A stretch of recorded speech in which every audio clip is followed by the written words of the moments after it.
For the first time in the last 11 meetings between North Carolina and Pittsburgh, the game was decided by more than one possession as the Tar Heels absolutely dominated the second half.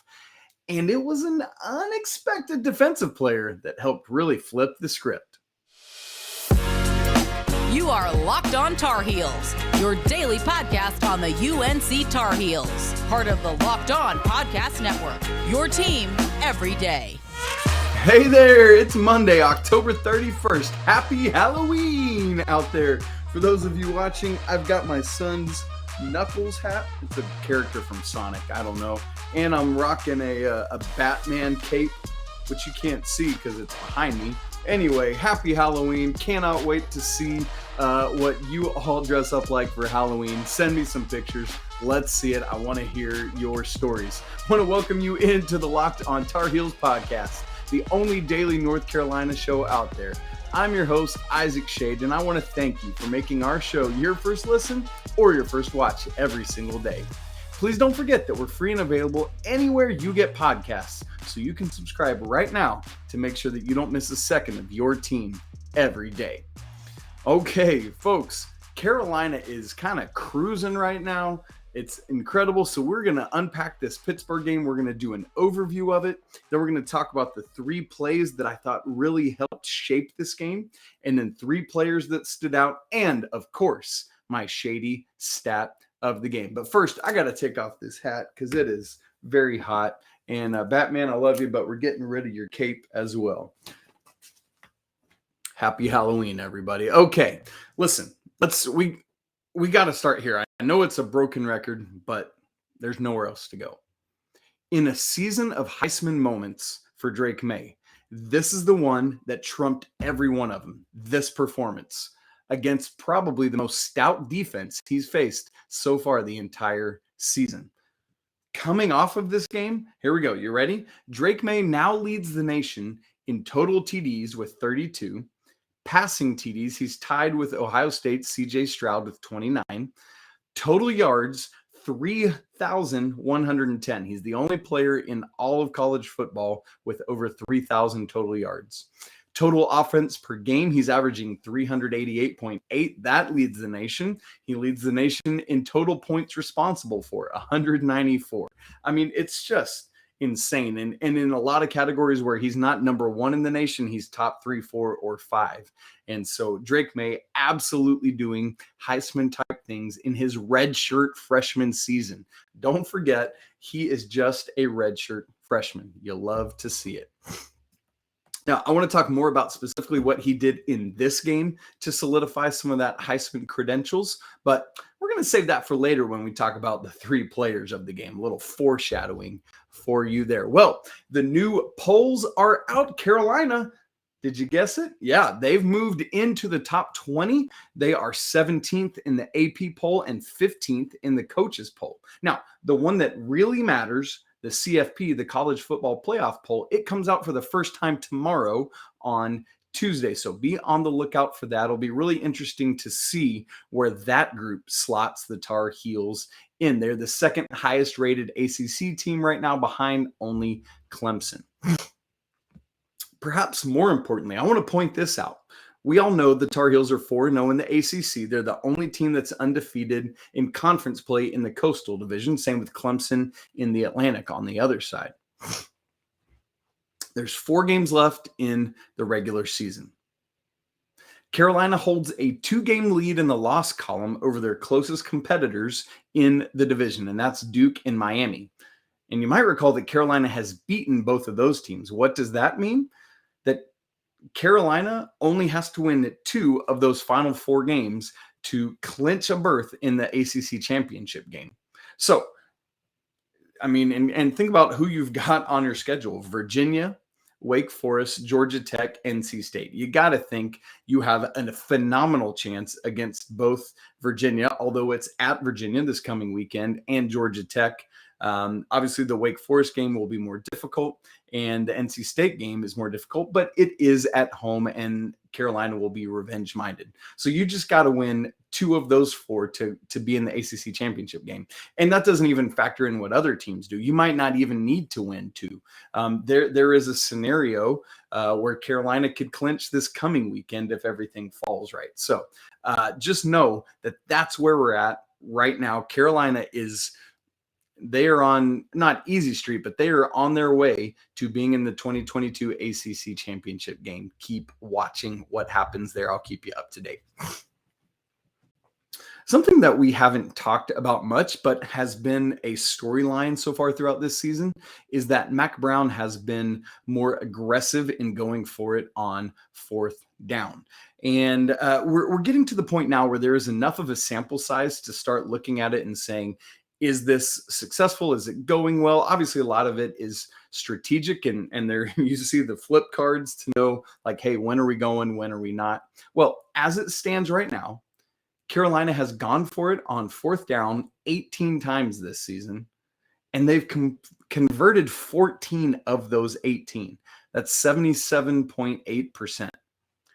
Listen, from where I stand and look at it, that's more than what you could hope for on 4th down. And you think about some of those conversions they've had. I mean, multiple of 5 yards or more on the 4th down conversion. So love to see Mack Brown's aggressiveness in this. Keep it going. Keep making it happen. A couple other overview things I want to share.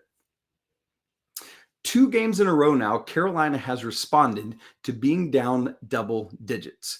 You'll recall against Duke, they were down 21-10, came all the way back to take a 31-21 lead there, I believe was the run. And then obviously Duke went ahead again, and then the touchdown to Antoine Greene to win it at right towards the end of the game there. And then against Pitt this weekend, Carolina was down double digits on 2 different occasions, 17-7 and 24-14.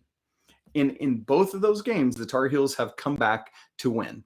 I can see this on both sides. Let me make the negative argument for this. On the negative side, it's ultimately not sustainable to do that, to get down and to claw your way back. And so you'd like to see Carolina get out to a lead and sustain it, as they did in multiple games earlier this season. Like this weekend, for example, going to Virginia, go there, smash them in the mouth, and then keep your foot on their neck, right? And metaphorically, don't physically do that. You'll get tossed. But that's what you would rather see happening. Now, on the plus side, let me sell the positive of this.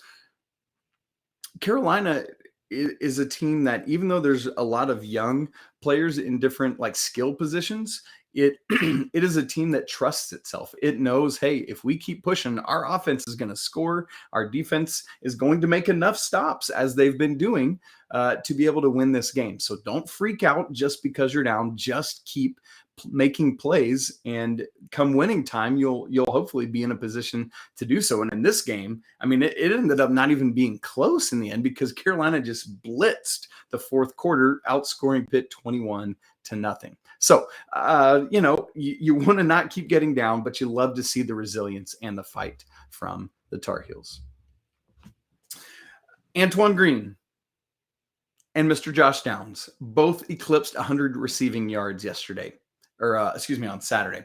It was the first time that a pair of Tar Heels has done that since last week. The same duo did that against Duke. So my wondering now is, when is the last time that Carolina had a pair of receivers go over 100 yards in back-to-back games?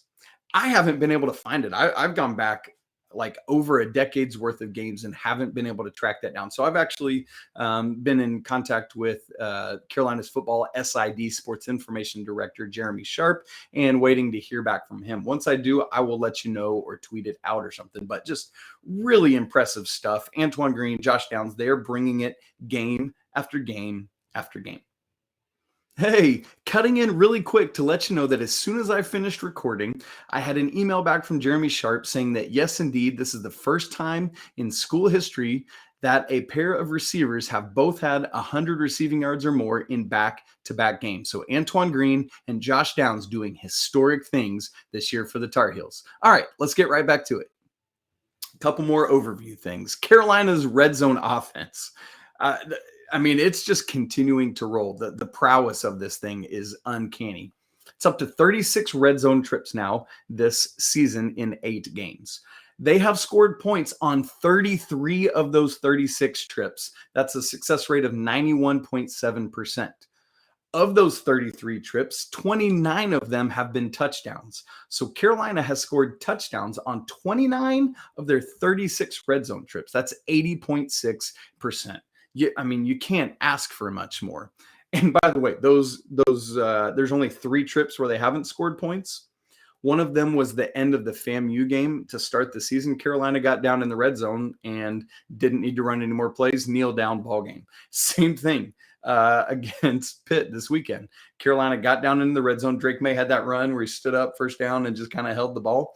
And then victory formation right after that. So 2 of those 3 non-scoring red zone trips are because the game is over.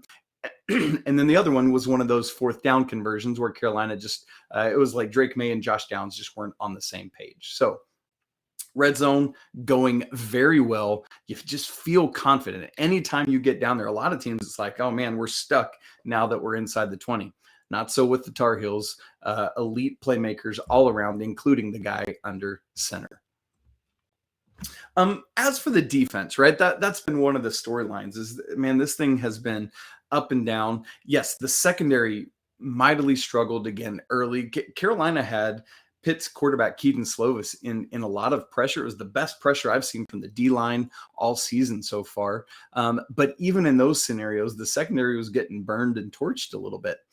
In the first half, things turned around. In the second half, Pitt did have a few more chunk plays, but things got going, and it felt like the whole defensive unit, despite some injury issues. Noah Taylor was out with what we're waiting to hear, but it looks like maybe a major knee injury. Des Evans. I'm pretty concerned about what the news is going to be on Noah Taylor. But despite those things, you saw Carolina still continuing to appear to gain confidence on defense. And as the confidence grew, so did the results. And once that train was rolling against Pitt, it was like they couldn't do anything. Even otherworldly running back Israel Abanikanda got bottled up several times there down the stretch of this game.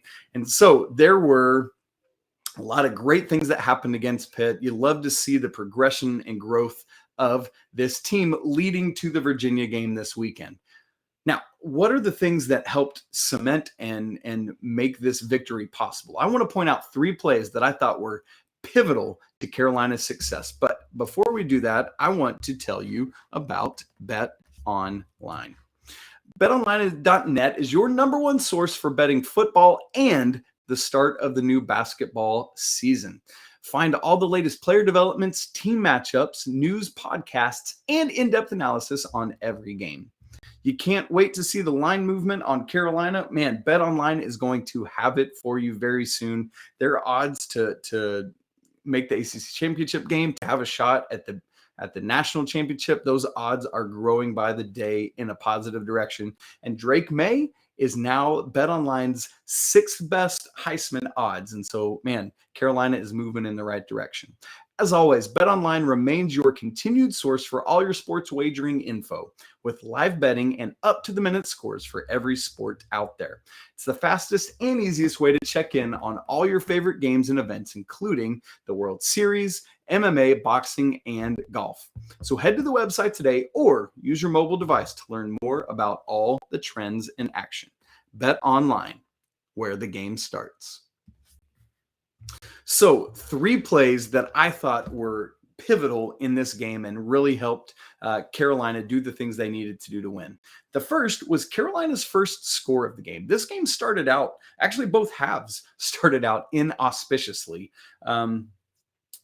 Pitt had the ball first, drove down, scored. A really interesting drive started out. Everyone thought, man, run is going to be, nope, first 4 plays of the game are all passes. So what do you know? But they get a touchdown. Carolina comes out 3 and out, and you're starting to worry about that. But Carolina is able to get the ball back from Pitt, and then methodically, steadily drives down the field. And We get to the point, Carolina's backed up. It's 2nd and goal from the 16. It's like, oh man, you got to get a good chunk here so that on 3rd down or 4th down, again, knowing Mack Brown's tendencies, you can try to punch it in for 6. Well, no. Drake Maye is going to go for all of it right here. Nice fade to the corner of the end zone for Antoine Greene. As he's going, the cornerback, it wasn't like he was grabbing his left arm. It looked more like it just got tangled a little bit. So Antoine reaches up with his right hand, snags the ball and pins it against his right shoulder pad and is able to bring it down and maintain possession through the catch, as you know you got to do. Phenomenal catch. Great throw. Those are the things you have to see from a quarterback and one of his 2 main targets. Able to trust each other and able to make big time NFL quality plays like that. You saw Sam Howell tweet out after the game that Antoine Greene is an NFL caliber receiver, and it's plays like that show why he believes so. The second play, let's flip to the defensive side of the ball for this one, and is my man Kaimon Rucker. We're going to talk more about him in just a minute in totality, but I want to zero in and focus in on this one play. Pitt had been leading the entire game. We're at 3:58 left in the 3rd quarter. The Panthers are up 24-21 on Carolina. And it's like Carolina's had some movement. They've just scored a touchdown. And there's some more hope than there had been of things moving in the right direction. But Carolina still has never taken the lead. Pitt is driving. They've just crossed midfield. But Carolina gets a couple stops. And it brings up this 3rd and 9. And Carolina has to prove at some point, hey, we're going to stop Pitt more than once, back-to-back occasions. If we can do that, get off the field and then score a bunch. Well, this 3rd and 9 play, Kaimon Rucker kind of worms his way in between the left guard and the left tackle, gets all the way to Slovis and gets him down, wraps him up and does it. Now, truthfully, he and Rara Dilworth were each credited with a half sack, but you go back and watch the film. This is a full sack for Rucker, and it's like Dilworth just kind of falls on Slovis as he's already going down. But whatever. You know the truth. I know the truth of what happened. This play forces a punt. It's 4th and a mile. And so then on the ensuing Carolina possession, they score and take the lead for the first time. And now the momentum, the ball is starting to roll. And Carolina now has the look of a team who knows, hey, this is an important game at home. We got to hold serve to keep moving forward in the Coastal Division. And that's exactly what happens. In fact, the next possession for Carolina, the play that capped that possession off, is my 3rd play that I thought really impacted this game in a big way. And that's Elijah Green's touchdown run to give Carolina their first lead at 28-21. The play is this. We get down. It's 2nd and goal at the 2. Early 4th quarter, just a minute or so in. Knowing how the game actually turned out, like it doesn't seem like this play was that big a deal in the grand scheme. But in the moment, this felt like Carolina has to score here. It's one of those, like if in basketball, if a team is down, it's like, man, we got to get in the deficit down to single digits. We just got to get over the hump and score and take the lead. And then you feel like you're good. And that's exactly what happened here. So obviously, yes, the game ended up being by a wide margin, the margin of defeat, of the margin of victory, I guess I should say, for the Tar Heels. But at this point, it still felt very much like it hung in the balance. So here's what happened. The play before this on 1st and goal from the 2, Drake Maye just about threw a 98-yard pick 6.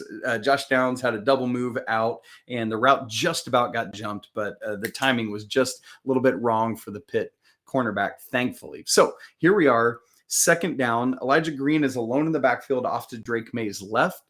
John Copenhaver, tight end, is offset just behind the line to the right of Drake Maye, and it's a running play for Greene. Unclear because of how quickly it fell apart, which way it was actually going to go, because Copenhaver was pulling to go left and set a block. And so you wonder if Greene was supposed to follow, but in the area vacated by Copenhaver, nobody picked up that D end coming from the left side of Pitt's line. And so Elijah Greene, shifty little dude that he is, gets up in front of Maye, jump cuts to the right, straight past this D end, which blocks off the guy coming from the right side of the Pitt line.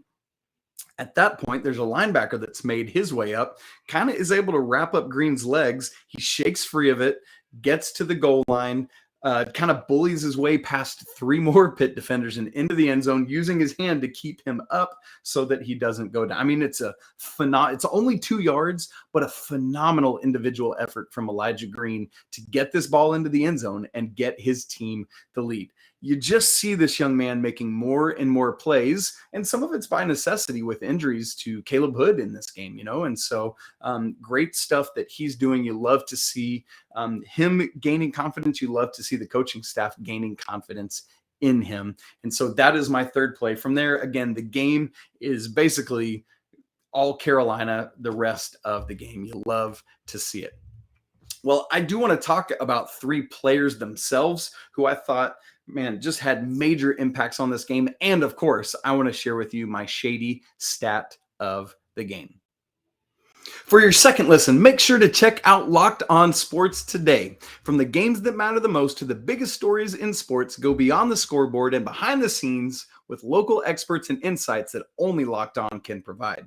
Locked On Sports today, available on Odyssey and any audio app you listen to, plus YouTube and wherever else you get podcasts. All right, folks, let me share with you who I thought were the 3 players of the game. And one of them is somebody we've already talked about, but I just want to make sure to give him as much love as is possible. And that's Kaimon Rucker, who just came out. Obviously, Noah Taylor, we talked about, was out. And so Rucker and other DNs are getting more time in this game. But as we talked about, he finished with technically a half sack. He should have been credited with this full sack by himself. We already talked about how that really changed the momentum. Like, that just felt like the flag planting turning point in the game itself for me. But then in that series after that, where Carolina has now taken the lead, Pitt's looking to get a score back themselves, get back in the lead, because at that point, Carolina's not running away with it. And at that point, it's the fourth quarter. It's clear that Pitt is just going to ride Israel Abanikanda to hopefully the goal line and pay dirt and victory. Well, it's second one on this drive. Rucker is able to hurry Slovis, force him to throw the ball away. Of course, third down, Pitt's able to pick it up. But later in this same drive, 3rd and 1, and again, you've seen it multiple times throughout the night and on this same drive. 3rd and 1, just give it to Abanikanda, let him bust through the line, pick up 3, 4, 5 yards, and we'll keep on rolling. Well, Rucker crashes down on the play, really is able to bottle up Abanikanda. And I thought at first there was a fumble on this play recovered by Cedric Gray. And I thought that it was Rucker who had punched this ball out, but it was actually, he wrapped him up, had him. Gray comes in, and it's actually Gray's arm that punches the ball out, and Gray recovers it. But man, for Rucker to make this play, to make that initial stop, to give Gray the time to come in and get possession for the Tar Heels it is a phenomenal play. And so Rucker just doing all sorts of things, some of them big and clear and obvious, some of them like just hurrying Slovis to not be able to get a downfield throw on that play earlier in this drive. He finishes the game with 2 total tackles. He's got that quarterback hurry, technically a half sack. Just great stuff by Kaimon Rucker, who self-admittedly from him is not the biggest or most talented guy, but just works his butt off to do everything he can to help this team. And you just feel like anytime he's on the field, good things happen. The next player is Mr. Antoine Greene.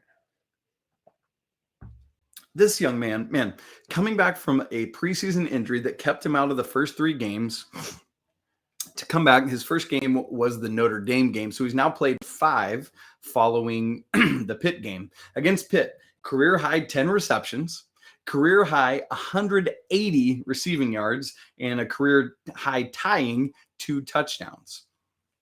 So 5 games, he's got 100 plus yards in 3 of those and 6 touchdowns in those 5 games. So Antoine Greene is just doing it. You love to see the connection he has with Drake Maye. Just at least 2 of those touchdowns I can think of right at the top of my head. That one-handed pin against his shoulder pad in this game, the game-winning catch against Duke, just working back towards the front of the end zone. Just great stuff there. And to be able to have that dual threat with Josh Downs working in the slot underneath, and Antoine Greene as a deep threat, it's great stuff. And then, of course, for our third player of the game, we started with him. We're going to end with him. It's Drake Maye. Like, I try to not talk about him in this segment every week, but sometimes you just have to. In this game specific, we've already talked about his national numbers earlier in the show, but specific to this game, career high 388 passing yards. It's the second game in a row he's set a new career high in that metric. It's his fifth straight game with 300 or more passing yards. That's the first time in Carolina history a quarterback has done so. He's got 300 or more passing yards in 6 of the 8 games this year and just barely missed that mark in those other 2. This is now his third game this season with exactly 5 touchdown passes. It's his 5th game this season with 5 total TDs combined between passing and rushing. And oh, by the way, that 5 times doing that ties 2 other quarterbacks in as the only 3 now quarterbacks in the last 25 years of the ACC to do so. Those other 2 quarterbacks are Tajh Boyd and Lamar Jackson. We've talked about them earlier this season. He's now tied them. And if he's able to do this again, to have 5 total touchdowns responsible for in a game, he will pass both Boyd and Lamar Jackson there. Pretty crazy stuff. And oh, by the way, another game with no interceptions. He's only got 3 interceptions through these 8 games so far this season. Keep it going, Drake Maye. And friends, of course, we got to finish this bad boy off with the Shady stat of the game. We talked about Carolina's comeback throughout the second half. So Carolina starts the second half with the ball. Nothing doing. Pitt gets the ball, goes and scores a touchdown, reestablishes a double-digit lead at 24-14. At that moment, there was 25 minutes and 7 seconds left in the game. So 10 minutes and 7 seconds left in the third quarter, 15 minutes of the fourth quarter. For those 25 minutes and 7 seconds left, here's the numbers. This is the Shady stat of the game. Points, North Carolina, 28. Pittsburgh, goose egg, 0 points the rest of the game. Yards. And keep in mind what Israel Abanikanda is able to typically do as the game wears on. He's worn down the line, all that stuff. With that in mind, here are these numbers. Total yards the rest of the game. North Carolina, 272. Pittsburgh, 60. That's right. Carolina outgained Pitt the rest of the game by over 200 yards, doing what they needed to do down the stretch to get this win on homecoming night at home and solidify what they're doing in the ACC Coastal Division to make it to the championship game. Carolina, you got to love where they're at, and you just want to keep seeing growth. And hopefully that's what we will see. But that is it, friends, for today's episode of Locked on Tar Heels. Coming up this week, going to get ready for that Virginia game this upcoming weekend. Big game there in Charlottesville. And, of course, it's the week leading up to the start of the basketball season. First regular season game is a week from today. So make sure to follow the show on Twitter at Locked on Heels and follow me on Twitter at Isaac Shade to get information about all of this and more. Thanks for making Locked on Tar Heels your first listen. For your next listen, check out the Locked on Sports Today podcast. Biggest stories of the day, plus instant reactions, big game recaps, and of course, the take of the day. It's available on the Odyssey app, YouTube, and anywhere else that you get podcasts. So please don't forget to subscribe to the show, smash the like button, leave some comments. Again, I want to hear about your Halloween extravaganzas that you're doing today. Man, great stuff there. Really hope you have a great and safe Halloween. Eat all the candy. Have a great time. And remember that it is always a great day to be a Tar Heel. I'll talk to you guys tomorrow, but until then, peace.